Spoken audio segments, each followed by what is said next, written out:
Smart saving plan తో మీ ఆత్మీయులకు ఉజ్వలమైన సురక్షితమైన జీవితం అందించండి. టాటా ఏఏతో ఇది సాధ్యం. రాష్ట్ర వ్యాప్తంగా అట్లనే బాల్కొండ నియోజకవర్గంలో కూడా రైతులు ఒక్క సంచి యూరియా కోసం చెప్పులు లైన్ లో పెట్టి పట్టా పుస్తకాలు లైన్ లో పెట్టి ఇవాళ విపరీతమైన ఇబ్బందులు ఎదుర్కొంటా ఉన్నారు. అయినా సరే రైతులకు ఒక్క సంచి యూరియా కూడా చక్కగా రాని పరిస్థితి ఉన్నది. రైతులు ఎంత మొత్తుకున్నా బీఆర్ఎస్ పార్టీ పక్షాన మేము అసెంబ్లీలో పోరాటం చేసినా గత నెల రోజుల నుంచి ఈ రేవంత్ రెడ్డికి కాంగ్రెస్ ప్రభుత్వానికి దున్నపోతు మీద వాన పడ్డట్టు చలనం లేకుండా రైతుల గోస పట్టించుకోకుండా ఇవాళ యూరియా కోసం రైతుల్ని ఇబ్బంది పెడతా ఉన్నారు.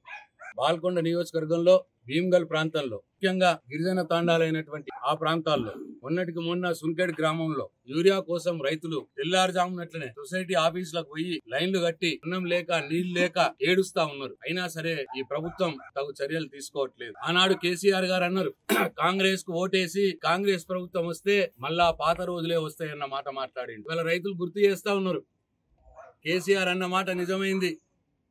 బుద్ధి గడ్డి తిని కాంగ్రెస్ పార్టీకి ఓట్లేసినాం, రేవంత్ రెడ్డి మాటలు నమ్మి మోసపోయినాం. ఇవాళ మళ్ళా తెలంగాణ రాకున్న మొదలు కేసీఆర్ రాకున్న మొదలు ఎట్లనైతే రైతులు యూరియా కోసం లైన్లు కట్టేవారో చెప్పులు లైన్లో పెట్టి వరిగాళ్ళతోటి ఉండేవాళ్ళు పట్టా పాస్ పుస్తకాలు లైన్లో పెట్టి ఎట్లనైతే ఎరువుల కోసం యూరియా కోసం ఇబ్బంది పడుతుండ్రో అల్లా ఇవాళ అదే రోజులు పాత రోజులు గుర్తుకొచ్చినాయి, కాత రోజులు వచ్చినాయి. ఇవాళ రైతులు ఇబ్బంది పడతా ఉన్నారు. కేసీఆర్ అన్న మాట నిజమైందని చెప్పి ఇవాళ రైతులు అంటా ఉన్నారు. నేను ఈ ప్రభుత్వాన్ని డిమాండ్ చేస్తా ఉన్నా. వరి పుట్టదశకు వస్తున్నది. ఇప్పుడు యూరియా అందకపోతే దిగుబడి రాదు, వేలలో నష్టపోతాడు ప్రతి రైతు.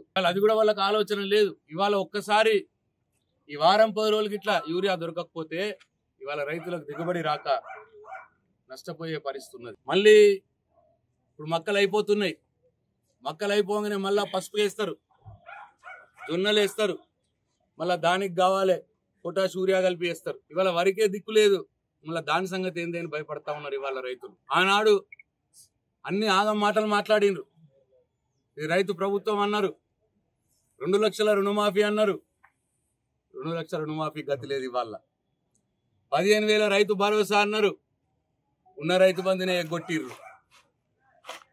వడ్లకు బోనస్ 500 అన్నారు, అది ఎగ్గొట్టిర్రు. ఇవాళ రైతుకి ఏం లేదు, 24 గంటల కరెంట్ అన్నారు. రోజుకు 4-5 సార్లు కరెంట్ పోతా ఉన్నది. ఇవాళ రైతులు ఇబ్బంది పడతా ఉన్నారు. నేను అడుగుతున్నా రేవంత్ రెడ్డి, ఒక్క సంచి యూరియా అయ్యే శాతగానోడివి 1,50,000 కోట్లతోటి మూసి రివర్ ఫ్రంట్ చేస్తా అంటావు. ఒక్క బస్తా యూరియా అయ్యే శాతగానోడివి లక్షల కోట్లు ఖర్చు పెట్టి ఫ్యూచర్ సిటీ కడతాడట, డల్లాస్ నగరం చేస్తాడట హైదరాబాద్ని. అన్ని ఉడ్డర్కాన్ మాటలు, అబద్ధ మాటలు, మోసగించే మాటలు ఇవాళ ప్రజలకు అర్థమవుతా ఉన్నది. నేను డిమాండ్ చేస్తా ఉన్నా, వెంటనే రిపోర్ట్ తెప్పించుకోరి, గ్రౌండ్కి వెళ్ళి మీ ఏఓలు డిఏఓలతో రిపోర్ట్ తెప్పించుకోండి. రైతులు ఎట్లా ఇబ్బంది పడుతున్నారో మీకు అర్థమవుతుంది. ఏమన్నంటే కేంద్ర ప్రభుత్వం మీద నెట్టేసే ప్రయత్నం. మరి కేంద్ర ప్రభుత్వం ఇస్తలేదు అంటే రండి కలిసిపోదాం, అందరం కలిసిపోయి ఢిల్లీలో పోయి ధర్నా చేద్దామని చెప్పినాం మేము అసెంబ్లీలో. దానికి ముందుకు రారు.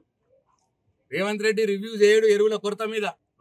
రోజు ఒకసారి మైక్ ముందు అడిగి రావాలి, కేసీఆర్ని కేటీఆర్ని హరీష్ రావుని తిట్టాలి.